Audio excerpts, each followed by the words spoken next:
And Stavros, is that how you say your name? I have a question for you, and my question is, the school system has had a history of, sweeping things under the carpet when there's been issues that have come up on the school campus, especially when it comes to handling what they call in-house situations, or a lot of times things happen and they say, okay, it's an in-house issue. And my question is to you is,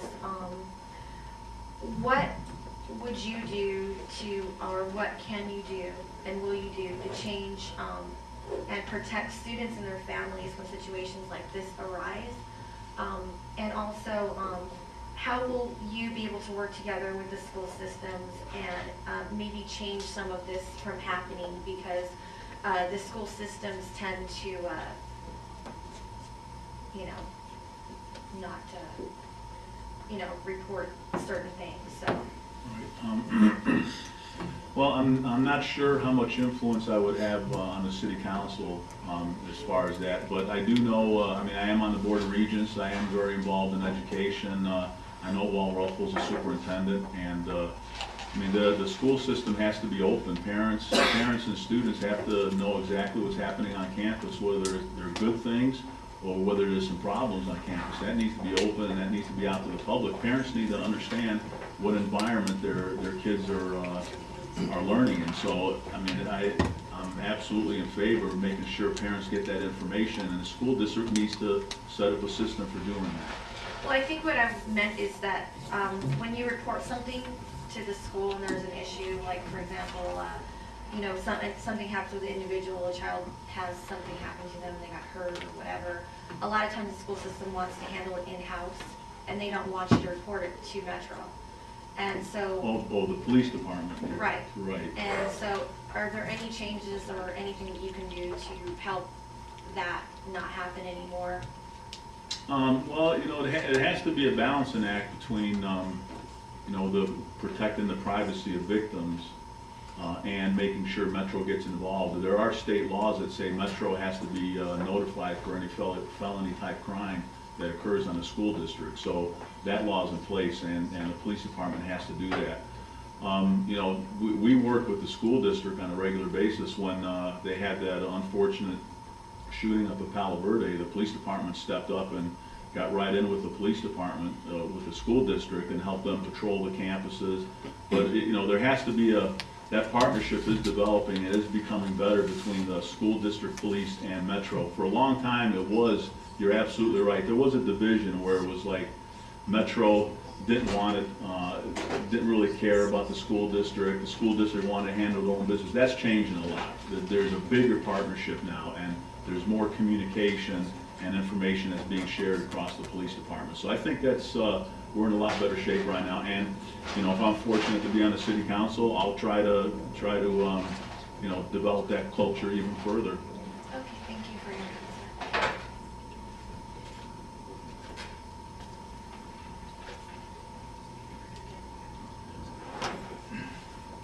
Well, I get to ask the last question.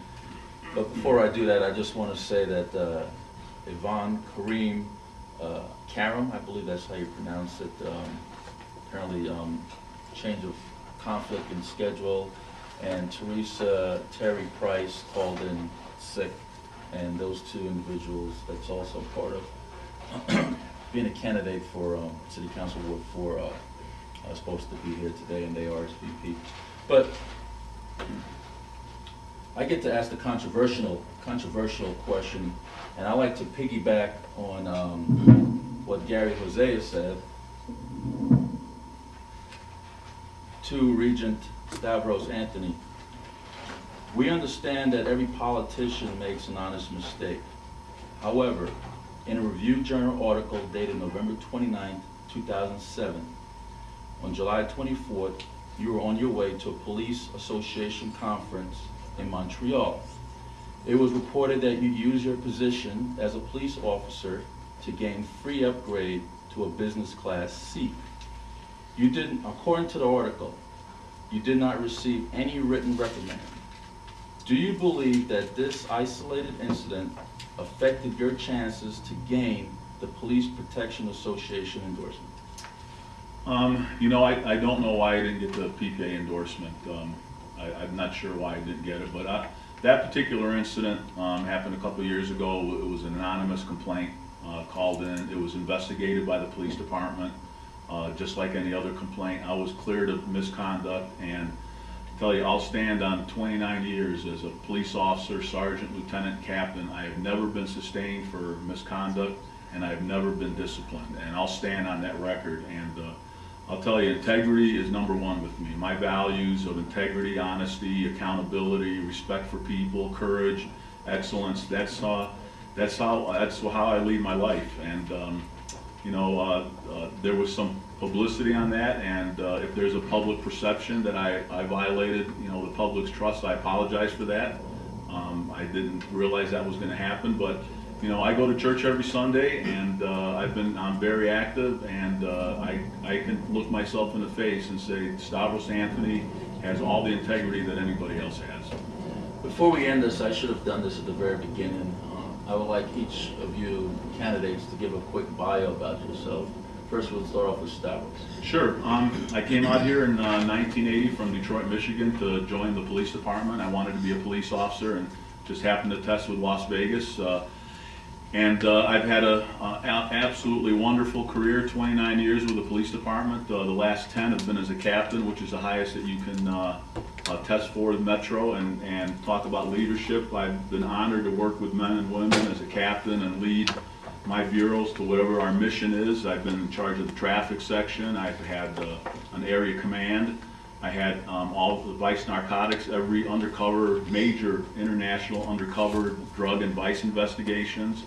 I was in charge of internal affairs for a year, and now I get to work with cops that are doing identity theft, fraud, and forgery, and you know, I've just had a wonderful career.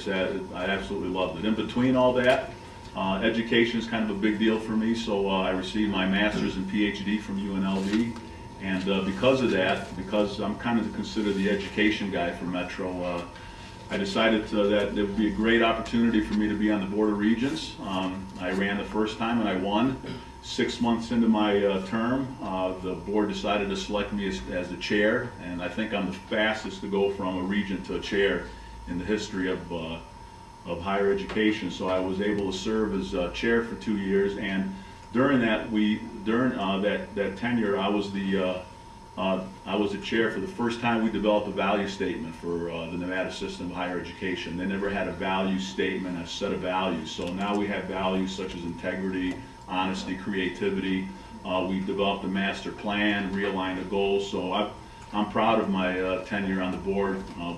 We have you know, we've grown pretty fast, and we've kept tuition low and accessible to a lot of folks. And I know I spent a lot of time on the board talking about veteran issues and how we can get veterans into higher education. And I'll tell you, the best students in higher education are military veterans. They know how to go to school, and they know how to pay attention in class. They're awesome students. I reached a point where I want to continue my public service, and I think this is a great opportunity for me to serve Ward 4 and make Ward 4 a great place to live. And my priority is going to be public safety and being in our neighborhoods and keeping our neighborhoods safe and clean, and using community-oriented policing and neighborhood watch. And I would be honored to have your endorsement, and I will tell you, you'll have a voice on the city council for veterans, and I plan on spending time with Steve and all of you, finding out what I can do on the city council to help out the veterans. I have complete respect for military veterans, just like I have complete respect for police officer veterans. They've served their country, and they deserve to have a good life in their retirement. So thank you. Thank you.